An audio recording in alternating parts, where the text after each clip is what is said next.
আমি ভাবতেছি এই যে মানুষ একটু পুশ করতেছে করতেছে দালাল শৈতান ধরার গর্জন, হৃদয় ভাঙ্গার গর্জন, এই সেই এত ठीक है।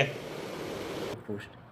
তো আমি জানি পোস্ট করলাম না, আমি ভাবতেছি আমার কি গুণ হইব, অবশ্যই আপনারা জানাইবেন, ঠিক আছে? বলছি এই সমাজকে আমি মাইনে নিব। হ্যাঁ, আমি কী করুন, আমি চিন্তাতে আছি, ঠিক আছে? তো অবশ্যই জানাইবেন আমি কী করুন যখন। তো আপনারা অবশ্যই জানাইবেন, আমি চিন্তাতে আছি। সবাই করতেছে, মানে আমি করলাম না, একটা পোস্ট করলাম না, একটা করলাম, ভিডিও বানাইলাম না, টিকটক ভিডিও বানাইলাম না, এই সমাজকে মাইনে নিব, বহুত চিন্তাতে আছে। অবশ্যই তোমার কাছে জানাই।